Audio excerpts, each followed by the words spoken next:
ভজাপুর গ্রামের সব জমি শুকনো। পানির অভাবে সেখানে কোনো চাষাবাদই হয় না। এই গ্রামের এক চাষি বীরু। চাষের অভাবে তার সংসারও চলে খুব অভাবে। বীরুর বউ খুব খিটখিটে।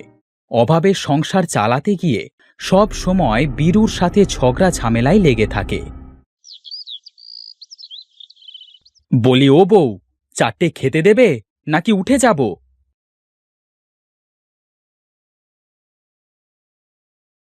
এ কি, শুধু শাক আর ভাত?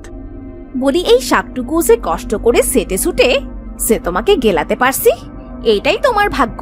না হলে শুকনো ভাত গলায় বেঁধে মরতে হতো। তোমার এই খোঁটা শুনেই তো আমার পেট ভরে গেল গিন্নি। কাল যদি বাজার না করে আনো, তবে আমার খোটার সাথে সাথে এই শুকনো ভাত মাখিয়ে খেও। যত সব স্যাঁ স্যাঁ স্যাঁ স্যাঁ স্যাঁ। ধ্যাত, আর কিচ্ছু ভালো লাগে না। ও বাবা, বাবা, আমারও নাই শাক পাতা খেতে খেতে আর ভাল লাগে না। আমিও শিহাব সানুদের মতো গরম ভাতের সাথে ঝোল ঝোল তরকারি করে খাবো বাবা। সে গুড়ে বালি, এই অকর্মার কাছে তরকারি দিয়ে ভাত খেতে চাস?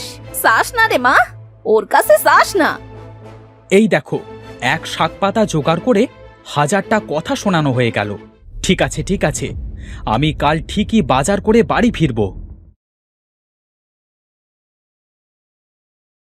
সেদিন বীরু জমিদারের ক্ষেতে একবেলা কাজ করে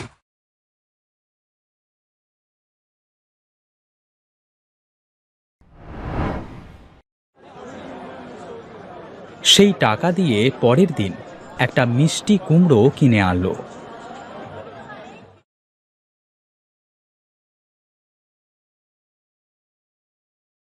গিন্নি, ও গিন্নি, লুবামা, এই দেখো, আজ বাজার করে এনেছি।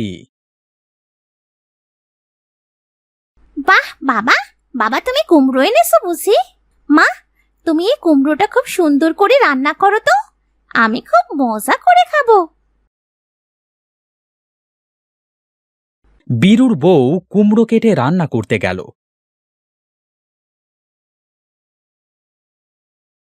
আর এদিকে লুবা বীজগুলো নিয়ে তাদের বাড়ির সামনে পুকুর পাড়ের ধারে বীজগুলো লাগিয়ে দিল। বাবার কাছে তো টাকা নেই, বাবা কাজও করতে পারে না। এই কুমড়োর বীজ থেকে গাছ ধরে কুমড়ো ধরলে প্রতিদিন মাকে বলবো কুমড়ো রান্না করতে।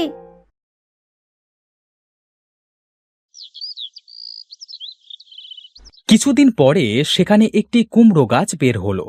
লুবা তো খুব খুশি হলো। সে প্রতিদিন সেই গাছে পানি দিয়ে অনেক যত্নে গাছটি মানুষ করা শুরু করলো। লুবা, মা লুবা, এই মেয়ে পুকুর ধারে রোজ রোজ কি করে শুনি? মগ বালতি নিয়ে পুকুর পাড়ে কি করছিস তুই? মা, ও মা, দেখো না কত সুন্দর কুমড়োর চারা বেরিয়েছে। সেদিন ওই কুমড়োর বীজটা এখানে পুঁতে দিয়েছিলাম, আর তারপর থেকে এখানে চারাটা হয়েছে। তাই তো দেখাশোনা করার জন্যে প্রতিদিন পুকুর ধারে আসি মা। শোনো মেয়ের কথা, গাছটা বেশ বড় হয়েছে রে মা, আমার লক্ষ্মী মেয়েটা। চল বাড়িতে চল, তোর বাবাকে বলে পুকুরের ভেতরে বাঁধ দিতে বলবো।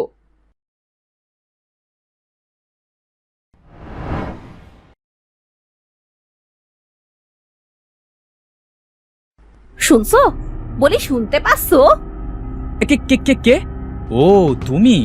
হ্যাঁ বলো, কি বলবে? সেই তো একই কথা বলবে। কোনো কাজের না, অকম্মার ঢেঁকি, শুনি বা কি করব? এজন্যই তো কোনো কথা বলতে মন চায় না।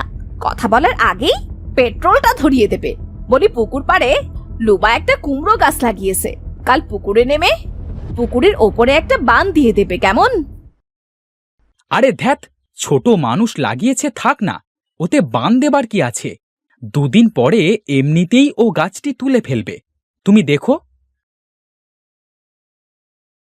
কি বলছো কি বাবা? আমি গাছটা কত যত্ন করে মানুষ করছি, আর তুমি কিনা বলছো তুলে ফেলতে? মানে, না রে মা, কালই তোর কুমড়ো গাছে আমি বান দিয়ে দেব। তা গাছটা এমন পুকুরের ভেতরে লাগালি কেন?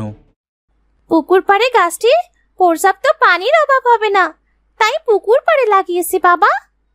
একটা গাছে পানি দিতে এমন আর কি। তাহলে তোমার পুরো ক্ষেতে পানি দিয়ে সেখানে কোনো ফসলও ফলাও না, একটা ক্ষেতে পানির ব্যবস্থা করতে আর কি। কি যে বলো না গিন্নি, পুরো ক্ষেতে পানির ব্যবস্থা করা আর একটা কুমড়ো গাছে পানি দেওয়া তুমি কি এক মনে করলে? মরণ ঠ্যাক, কোনো কাজেরই না।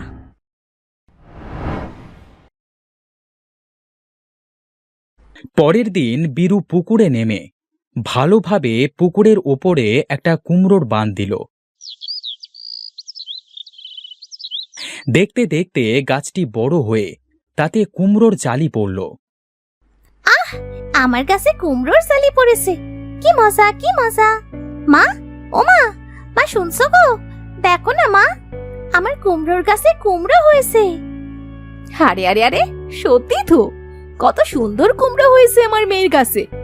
আমার মেয়ের হাতে জাদু আছে বলতে হয়। মা, এই কুমড়োটা কিন্তু তুমি খুব সুন্দর করে রান্না করবে, আর আমি মজা করে খাবো মা। আচ্ছা মা, আচ্ছা, আমার পাগলি মেয়েটা।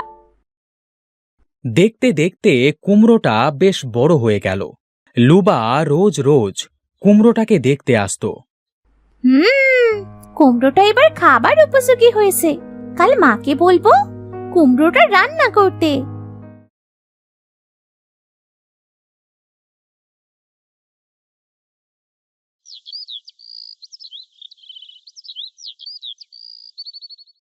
পরের দিন সকালে লুবা তার গাছের কাছে গিয়ে দেখল কুমড়োটা গাছে নেই, কেউ যেন এটা চুরি করে নিয়ে গেছে।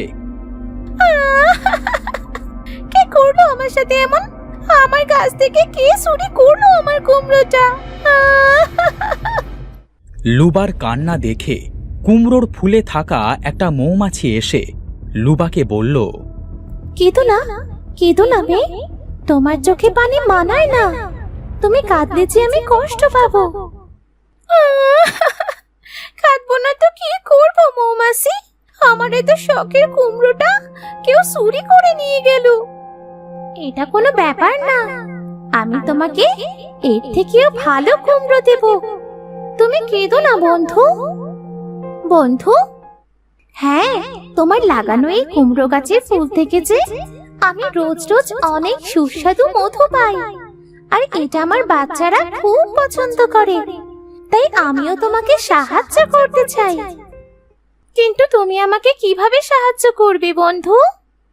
মৌমাছি তখন তার জাদু শক্তি দিয়ে লুবার কুমড়ো বানে মোটা তাজা অনেক কুমড়ো দিল। এত কুমড়ো? হ্যাঁ, এই কুমড়ো সারা বছর খেলেও তোমার গাছ থেকে কখনোই ফুরাবে না বন্ধু। আর যদি পুরো পুকুরটার উপরে বাঁধ দিয়ে দাও, তাহলে যত বড় জায়গা করবে গাছ তত বাড়বে, গাছ বাড়লে ফলনও বাড়বে। ধন্যবাদ বন্ধু, তোমার কথা আমার সারা জীবন মনে থাকবে। লুবা খুশিতে এক দৌড়ে বাড়ি গিয়ে তার বাবা মায়ের সাথে সব কথা খুলে বলল। সব শুনে তার মা বলল, হোগো, এবার মনে হয় আমাদের ভাগ্যের দরজা খুললো গো। হা করে দেখছো কি? এক্ষুনি গিয়ে পুরো পুকুরের ওপরে বাঁধটা দিয়ে আসো। এখনই? এখনই যাবে না তো কি 3 দিন পরে যাবে? যাও তাড়াতাড়ি।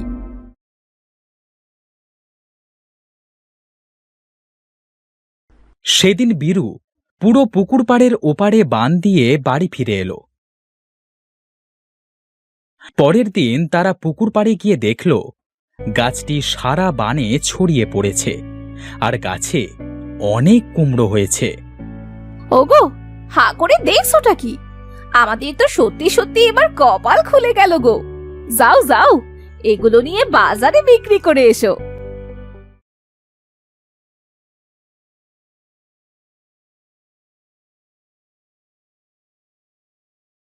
বীরু গাছ থেকে সব কুমড়ো পেড়ে তা বাজারে নিয়ে গেল বিক্রি করতে।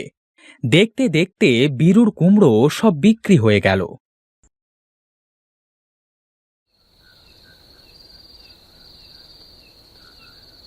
হোগো, কতদিন পরে একটু ভালো মন্দ খাচ্ছি বলো তো। সত্যি সত্যি এবার আমাদের অভাবটা ঘুচলো। আর একটু দিই তোমাকে। আরে না না গিন্নি, আমার লাগবে না, মেয়েটাকে বেশি করে দাও, ওর জন্যই তো এত কিছু।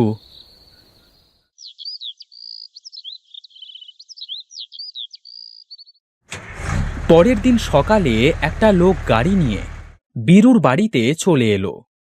আরে বীরু দাদা, বাড়িতে আছো নাকি? কে আপনি দাদা? ঠিক চিনলাম না তো। আমি পাটোয়ারির ব্যাপারী গো। তোমার কুমড়োর নামডাক শুনে একেবারে গাড়ি নিয়ে চলে এলুম। আজ থেকে যত কুমড়ো হবে সব আমাকে দেবে। আমি ন্যায্য দাম দিয়ে তোমার কাছ থেকে কুমড়ো কিনে নিয়ে যাব। বেশ বেশ, তাই হবে দাদা।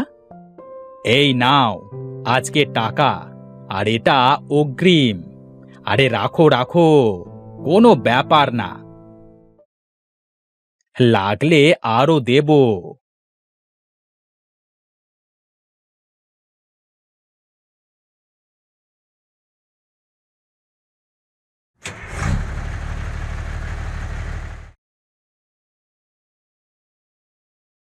কাজ শেষ করে বীরু বাড়ি ফিরে এলো। হো মা গো, এত টাকা! হো গো, আমরা যে এবার ধনী হয়ে যাব গো। আমাদের আর কোনো অভাব থাকবে না। অবশেষে গিন্নির মুখে তাহলে আমার জন্য ভালো কথা জুটলো।